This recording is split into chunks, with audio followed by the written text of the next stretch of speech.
નમસ્કાર ગુજરાત। આજે આપણે જોશું 16 માર્ચ 2025નું મોસ્ટ ઇમ્પોર્ટન્ટ કરંટ અફેર। તે પહેલાં ખાસ કરીને ચેનલ ઉપર નવા હોય તો ચેનલને સબસ્ક્રાઈબ કરી લેવી, વિડીયો પસંદ આવે લાઈક કરવો અને તમારા મિત્રો સુધી શેર પણ કરી દેવો। તો ચલીએ આજના ક્લાસની આપણે શુભ શરૂઆત કરી દઈએ। તો તાજેતરમાં જ યુનાઇટેડ જનરલ એસેમ્બલીએ આંતરરાષ્ટ્રીય આશા દિવસ ક્યારે ઘોષિત કર્યો છે? તો 12 જુલાઈના રોજ ઘોષિત કર્યો છે। ત્યારથી દર વર્ષે ઉજવવામાં આવશે। તો ભારતે યુનાઇટેડ નેશનલ જનરલ એસેમ્બલીએ જે આંતરરાષ્ટ્રીય આશા દિવસ માટે જે મતદાન કર્યું હતું એમાં દૂર રહ્યો અથવા તો ગેરહાજર રહ્યો હતો ભારત। શા માટે વગેરે ચર્ચા કરવાના છે, પહેલાં જોઈ લઈએ। ભારતે સંયુક્ત રાષ્ટ્ર મહાસભામાં 12 જુલાઈ આંતરરાષ્ટ્રીય આશા દિવસ તરીકે જાહેર કરવાના ઠરાવમાં પણ મતદાન કરવામાં દૂર રહ્યો છે। આ ઠરાવ તો કે બેહરીન અને કેરી બાંતી દેશ છે એ બંનેએ પાર કર્યો હતો અને એ પાર થઈ ગયો એટલે જ ઉજવવામાં આવી રહ્યો છે 12 જુલાઈના રોજ આંતરરાષ્ટ્રીય આશા દિવસ। હવે મતદાનની વાત કરીએ તો તરફેણમાં 181 મત અને વિરુદ્ધ માત્ર એક મત હતું યુનાઇટેડ સ્ટેટ અમેરિકાનું, એટલે કે યુનાઇટેડ સ્ટેટ ઓફ અમેરિકાનું હતું ટ્રમ્પનું। આ સાથે સમર્થન મળ્યા છતાં ભારત, તુર્કી, પેરુ અને પેરાગ્વે જેવા 4 દેશો દૂર રહ્યા હતા। ભારત આમાં ગેરહાજર રહ્યું હતું। તો આમે નહીં, કારણ કે અમેરિકાએ વિરુદ્ધમાં મતદાન કર્યું હતું અને તમને એ ખ્યાલ જ છે એટલા માટે ભારત આમાં ગેરહાજર રહ્યું હતું। ત્યારબાદ આવા જ થોડાક નવા દિવસો સ્થાપિત કરેલા છે એ જોઈ લઈએ। તો પહેલી ગ્લેશિયર ડે 21 માર્ચે ઉજવવામાં આવે છે। વિશ્વ ધ્યાન દિવસ 21 ડિસેમ્બરે, બંધારણીય હત્યા દિવસ 25 જૂને, આંતરરાષ્ટ્રીય ખેલ દિવસ 11 જૂને, આંતરરાષ્ટ્રીય બટાટા દિવસ 30 મે, વિશ્વ ફૂટબોલ દિવસ 25 મે, યુનાઇટેડ જનરલ એસેમ્બલીએ 24 મેને આંતરરાષ્ટ્રીય મારખોડ દિવસ તરીકે જાહેર કર્યો હતો અને એને 24 નવેમ્બરે વિશ્વ ટકાઉ પરિવહન દિવસ તરીકે પણ જાહેર કર્યો હતો। રાષ્ટ્રીય ડોલ્ફિન દિવસ 5 ઓક્ટોબરે, ઇમોસ્ફીબિયા દિવસ 15 માર્ચે, મિત્રતા દિવસ 6મી ડિસેમ્બરે, આંતરરાષ્ટ્રીય રોગચાળાની તૈયારીનો દિવસ 27 ડિસેમ્બર, નેશનલ સ્ટાર્ટઅપ ડે 16 જાન્યુઆરી, શૌર્ય દિવસ 23 જાન્યુઆરી, વીર બાળ દિવસ 26 ડિસેમ્બરે ઉજવવાનું જાહેર કર્યું હતું।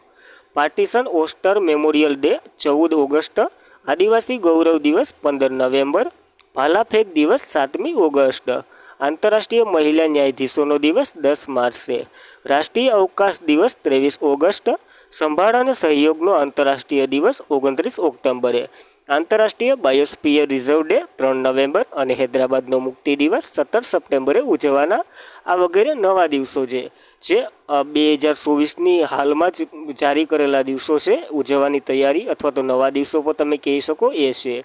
તો એ બધી જ દિવસો આપણે જોઈ ગયા, એની સાથે આ આશા દિવસ પણ એડ કરી દેવો। ત્યારબાદ પીએમ મોદીએ કયા દેશમાં અટલ બિહારી વાજપેયીની institution of public service and ઇનોવેશનનું ઉદ્ઘાટન કર્યું? તો કયા દેશના પ્રવાસે છે? મોરિશિયસના પ્રવાસે છે, ન્યાજાનું ઉદ્ઘાટન કર્યું। તો 12 માર્ચ મોરિશિયસના પ્રવાસે છે અને શા માટે? તો કે 57માં જે રાષ્ટ્રીય દિવસની ઉજવણી, મોરિશિયસના રાષ્ટ્રીય દિવસની ઉજવણીમાં મુખ્ય અતિથિ હતા આપણા મોદીજી। પીએમ મોદીને મોરિશિયસનો સર્વોચ્ચ સન્માન પણ આપવામાં આવ્યો, જેનું નામ ખાસ કરીને યાદ રાખવું, grand command of the order of the star and key of the હિન્દ મહાસાગર। અને અહીંયા જ પ્રધાનમંત્રી નરેન્દ્ર મોદી અને મોરિશિયસના જે પ્રધાનમંત્રી નવીન ચંદ્ર રામગુલાએ મોરિશિયસમાં અટલ બિહારી વાજપેયીની જે ઇન્સ્ટિટ્યૂશન ઓફ પબ્લિક સર્વિસ એન્ડ ઇનોવેશનનું ઉદ્ઘાટન કર્યું છે, યાદ રાખવું આ ઉદ્ઘાટન પર, જે તો કે વૈશ્વિક વિકાસ ભાગીદારી તરીકે ભારતની ભૂમિકાને આગળ ધપાવશે। આના કરાર તો કે અટલ બિહારી વાજપેયી સંસ્થાએ 2017માં MOU હેઠળ થઈ ગયા હતા।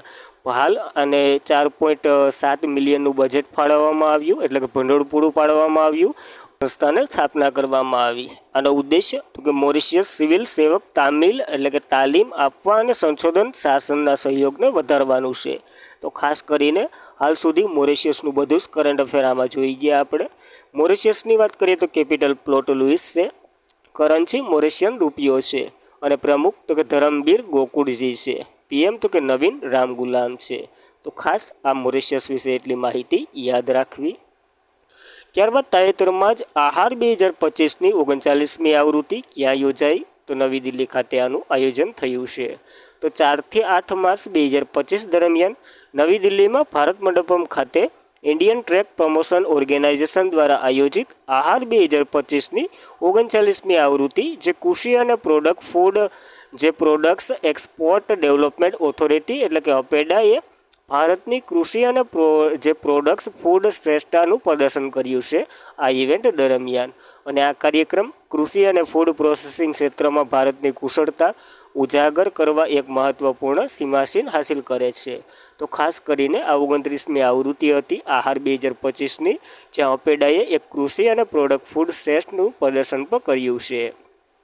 આનો હેતુ તો ભારતીય ફૂડ પ્રોસેસિંગ ઉદ્યોગના વૈશ્વિક પ્લેટફોર્મ પર પ્રાદેશિક નિકાસનું પ્રોત્સાહન આપવો, ખાસ સુરક્ષા અને નવીનતાઓને આગળ વધારવી એવો આનો હેતુ છે.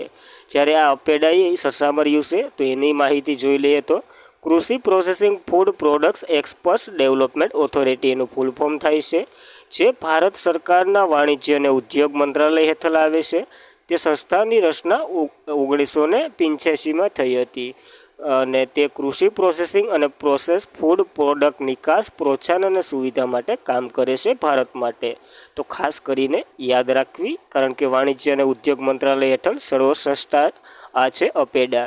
અને અહીંયા પ્રદર્શન કર્યું છે આહાર 2025માં, જે 39મી આવૃત્તિ હતી, નવી દિલ્હી ખાતે યોજાઈ હતી. ત્યારબાદ કયા બીમાર બાળકો માટે પ્રયોધિ નામની માનવ દૂધ બેંક શરૂ કરવામાં આવી રહી છે? તો નવી દિલ્હી ખાતે આ થઈ છે અને નવી દિલ્હી એમ્સ છે ને અહીંયા. તો all India institution of medical science જે પાયોધિ નામની એક માનવ દૂધ બેંક શરૂ કરી છે, જે એક વ્યાપક સ્તનપાન વ્યવસ્થાના કેન્દ્ર તરીકે સેવા આપશે, જે નિયોનેટ ઇન્ટરનેટ કેર યુનિયનમાં ગંભીર રીતે બીમાર આંકડા બાળકો માટે દૂધની પ્રક્રિયા પૂરી પાડશે. ટૂંકમાં જે માતાના સ્તનમાંથી જે દૂધ આવે ને એ પ્રકારનું દૂધ બનાવી રહી છે આ ઇન્સ્ટિટ્યુશન. અને વર્લ્ડ હેલ્થ ઓર્ગેનાઇઝેશન અને ભારતીય સરકારના જે પ્રોટોકોલ સાથે સુસંગત છે આ, જે વ્યાપક સ્તનપાન વ્યવસ્થાની સેવા પ્રદાન કરશે નવી દિલ્હીના એમ્સ ખાતે. શા માટે? તો કે ગંભીર રીતે જો ક્યારેક એવા સંજોગો બને, માતાનું મૃત્યુ થયું હોય અથવા તો માતાની એ હાલત ન હોય કે પોતાના બાળકને દૂધ પીવડાવી શકે, ત્યારે શું કરવું? અને બાળકને ખબર જ છે 6 મહિના સુધી માતાનું દૂધ જ, એવી રીતના આ બનાવવામાં આવ્યું છે. આ કેવી રીતે કામ કરશે? તો કે આ બેંક ગંભીર રીતે બીમાર આંકડા શિશુઓને પ્રાંચરાઇન્ટ દાતા માનવ દૂધ પ્રદાન કરશે. અને તેની માટે શા માટે જરૂરી છે આની આપણે વાત કરી શકીએ. એ મુજબ ઘણા કિસ્સાઓમાં નવજાત બાળક માતાઓ બીમાર અથવા તો અન્ય તબીબી કારણોથી આ બાળકને સ્તનપાન કરાવવામાં અસમર્થ રહે, ત્યારે શું કરવું? કોઈ બાળકને મરવા તો ન દેવાય, એટલા માટે આ પૂરું પાડશે એમ્સ દિલ્હી. તો ખાસ યાદ રાખવી આ માહિતી, ઇમ્પોર્ટન્ટ છે. ત્યારબાદ કયા દેશના ભૂતપૂર્વ રાષ્ટ્રપતિ રોડ્રિગો ડુટેર્ટેની SAC એટલે કે ઇન્ટરનેશનલ જે કોર્ટ ઓફ કાઉન્સિલ વોરંટ પર ધરપકડ કરાઈ છે? તો આ ફિલિપાઇન્સના ભૂતપૂર્વ રાષ્ટ્રપતિ રહી ચૂક્યા છે આ ભાઈ. તો ફિલિપાઇન્સના ભૂતપૂર્વ રાષ્ટ્રપતિ જે 2011થી 2019 સમયે ત્યાંના રાષ્ટ્રપતિ રહી ચૂક્યા, જેનું નામ તો કે રોડ્રિગો ડુટેર્ટેની મંગળવારે આંતરરાષ્ટ્રીય ફોજદારી અદાલત એટલે કે ઇન્ટરનેશનલ જે કાઉન્સિલ કોર્ટ દ્વારા જારી કરાયેલ વોરંટ પર ધરપકડ કરવામાં આવી છે. તેનો કહેવાનો મતલબ એ છે અહીંયા ડ્રગ્સ સામે યુદ્ધ દરમિયાન માનવના વિરુદ્ધને ગુનાઓનો આચરણ આપ્યું હતું, જેના જ આરોપો આની ઉપર લાગેલા હતા. અને વોરંટ તો ક્યારનું જાહેર થઈ ગયું હતું, પણ એ વોરંટ આધારિત એની ગિરફ્તાર કરી લેવામાં આવી છે હવે. તો ઇન્ટરનેશનલ ક્રિમિનલ કોર્ટની વાત કરીએ, જેની રચના 2002માં થઈ હતી. મુખ્ય મથક ધ હેગ નેધરલેન્ડ ખાતે છે. અને ફિલિપાઇન્સ સરસામર્યું છે એશિયામાં એક સ્થિર દેશ છે, જેનું કેપિટલ મનીલા છે. ફિલિપાઇન્સ પેસો ચલણ છે અને પ્રમુખ તો કે બોંગબોંગ માર્કોસ છે. તો ખાસ કરીને યાદ રાખવા, ફિલિપાઇન્સના ભૂતપૂર્વ રાષ્ટ્રપતિની ધરપકડ કરવામાં આવી છે. ત્યારબાદ હોલા મોહલ્લા કયા રાજ્યની સંસ્કૃતિ અને પરંપરાગત શ્રેષ્ઠ નજારો છે? તો પંજાબમાં ઉજવવામાં આવતો એક પરંપરાગત ઉત્સવ છે આ.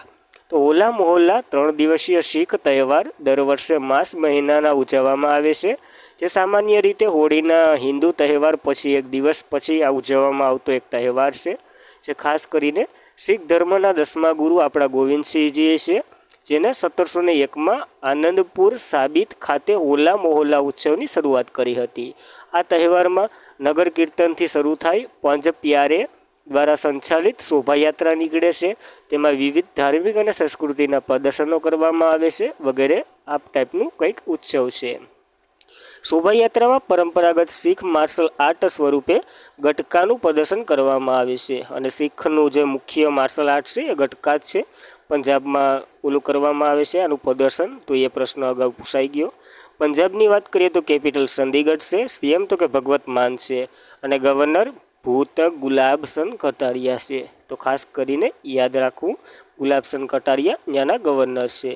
આ હતી પંજાબની સ્ટેટિક માહિતી.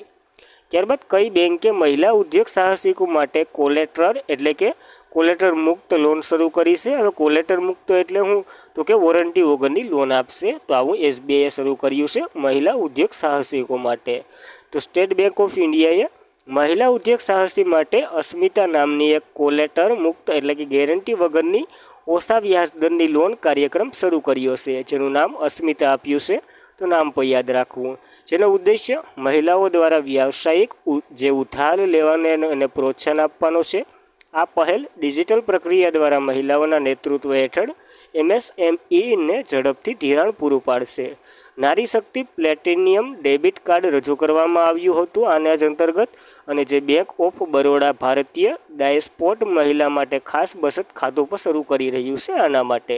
તો એસબીઆઈ અને ઘણી બેંકો સરસામાં રહી છે, તો ખાસ કરીને એસબીઆઈએ શરૂ કર્યું છે અસ્મિતા નામનો પ્રોગ્રામ, જે ગેરંટી વગરની મહિલા ઉદ્યોગ સાહસી છે એને હું કે લોન આપશે, એ પણ ઓછા વ્યાજ દરે. એટલા માટે યાદ રાખવું.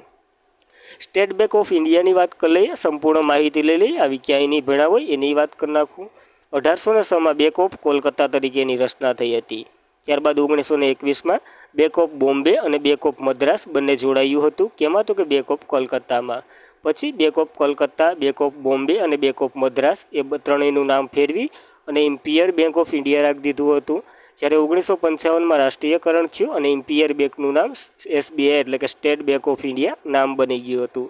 ત્યારથી સરસામાં આવી હતી અને 1 જુલાઈ 1955ના રોજ એમનું જે રાષ્ટ્રીયકરણ થયું એટલે સ્ટેટ બેંક ઓફ ઇન્ડિયાની રચના થઈ હતી, જેનું મુખ્ય મથક મુંબઈ ખાતે છે. અધ્યક્ષ તો કે સલ્લા સીવી શ્રીનિવાસન શેટ્ટી છે. વિજ્ઞાન શુદ્ધ બેન્કિંગ નોટિંગ અન્ય છે. તો ખાસ કરીને એટલે એસબીઆઈ વિશે માહિતી યાદ રાખવી. ત્યારબાદ સ્વસ્થ કોલસા ટેકનોલોજીમાં સંશોધન અને વિકાસ માટે એલ એટલે કે CILએ કોની સાથે કરાર કર્યા છે? તો IIT હૈદરાબાદ સાથે આ કરાર કર્યા છે. તો કોલ ઇન્ડિયા લિમિટેડે 7 માર્ચ હૈદરાબાદ ખાતે clean call energy net zero માટે સ્ટેટની એટલે કે સેન્ટરની સ્થાપના કરી. એના માટે ઇન્ડિયન ઇન્સ્ટિટ્યૂશન ઓફ ટેકનોલોજી હૈદરાબાદ એટલે કે IIT હૈદરાબાદ સાથે સમજૂતી પર કરાર કર્યા છે. અને આ કોલ ઇન્ડિયા લિમિટેડ અને IIT હૈદરાબાદ વચ્ચે સંયુક્ત પહેલમાં સ્વસ્થ કોલસા ટેકનોલોજીનો વિકાસ, કોલસાનો ઉપયોગ વૈવિધ્યકરણ કરવામાં આવશે. આનો ઉદ્દેશ્ય શું છે તો એ પણ જોઈ લઈએ. તો બંને સંસ્થાઓ ભારતીય કોલસાને ટકાઉ ઉપયોગ, અત્યાધુનિક ટેકનોલોજી, રેડિયમ લેવલ વિકસાવવામાં અને પ્રયાસો અનેક સાથે જોડશે. આ દેશના નેટ ઝીરો પ્રતિબદ્ધતાઓ સાથે સુસંગત છે. કેન્દ્રીય કોલસા અને ખાણ મંત્રી શ્રી કિશન રેડ્ડી છે એના મુખ્ય અતિથિ હતા. તો ખાસ કરીને કોલ ઇન્ડિયા લિમિટેડ અને IIT હૈદરાબાદ વચ્ચે કરાર થયા છે સ્વસ્થ કોલસાને લઈને, અથવા નેટ ઝીરો પ્રતિબંધ માટે આ કરાર થયા છે. યાદ રાખવી આ માહિતી. ત્યારબાદ ચર્ચામાં રહેલ પ્રતિબિંબત વેબ પોર્ટલ ક્યારે લોન્ચ કરવામાં આવ્યું હતું? તો 2023ના રોજ આ લોન્ચ કરવામાં આવ્યું હતું પોર્ટલ. તો દેશભરમાં સાયબર ક્રાઇમમાં વધારા થતા જોખમ સામે કરવામાં માટે એક ક્રાંતિકારી પ્રયાસના રૂપે ગૃહ મંત્રાલય અને ઝારખંડ પોલીસ હેઠળ ભારતીય જે સાયબર ક્રાઇમ કોઓર્ડિનેશન સેન્ટર છે એ બંનેએ પ્રતિબિંબ પોર્ટલ એટલે કે પ્લેટફોર્મ શરૂ કર્યું હતું. જે નવીન વેબ પ્લેટફોર્મ માત્ર ડેટા એકત્રિત કરતું નથી, પરંતુ સાયબર ગુનાઓ સાથે સંકળાયેલા મોબાઈલ નંબર, ભૌતિક સ્થાનને નિર્ધારિત કરવા અને ભૂ અવકાશ મેપિંગ પરનો ઉપયોગ કરે છે. આના માટે પ્રતિબિંબ વેબ પોર્ટલ શા માટે ચર્ચામાં છે? તો પ્રતિબિંબ મોડ્યુલર દ્વારા 100,000 એટલે કે 47 આરોપીઓની ધરપકડ થઈ છે અને 17,185 લિંક અને 36,209 સાયબર તપાસ સહાય વિનંતી કરવામાં આવી છે. એમ તાજેતરમાં જ લોકસભાએ જણાવ્યું છે. એટલે કે નવાનું જૂનું અને નવાનું જૂનું કરી નાખ્યું. આપણે કરંટ અફેર સાથે સંપૂર્ણ માહિતી લઈ લીધી આ આર્ટિકલની. ત્યારબાદ ગરિમેલા બાલકૃષ્ણ પ્રસાદ તિરુપતિ રાજ્યના સન્માન સાથે વિદાય થયા, એટલે કે અવસાન થયું. કયા ક્ષેત્ર સાથે સંકળાયેલા હતા? તો શાસ્ત્રીય સંગીતકાર પણ હતા અને ગાયક કલાકાર પણ હતા. તો જોઈએ આના વિશે. તો પ્રખ્યાત શાસ્ત્રીય સંગીતકાર અને ગાયક ગરિમેલા બાલકૃષ્ણ પ્રસાદનું પાર્થિવ દેહને મંગળવારે ના રોજ રાજ્ય સન્માન સાથે અગ્નિદાહ આપવામાં આવ્યો છે, એટલે કે અવસાન થયું. તો ખાસ વ્યક્તિ અને કયા ક્ષેત્ર સાથે સંકળાયેલા છે એ નામ યાદ રાખવું. ત્યારબાદ આવા થોડાક જે સંસ્થામાં રહેલા વ્યક્તિઓ જોઈ લે જેનું તાજેતરમાં જ નિધન થયું હોય. તો ભારતનાટ્યમ અને કુચીપુડી ડાન્સર યામિની કૃષ્ણમૂર્તિનું અવસાન થયું હતું, જેને 2016માં પદ્મ વિભૂષણ મળ્યું હતું એની આત્મકથા નૃત્ય માટે ઉત્કૃષ્ટ. તિરુમાલા તિરુપતિ દેવસ્થાનની અવસ્થા નૃત્યની હતી. તેમનું કુચીપુડી નૃત્ય શૈલીની માર્શલ વાહક તરીકે પણ ઓળખાતા હતા. તો આ બીજા બે વ્યક્તિ પણ આની સાથે યાદ રાખવા.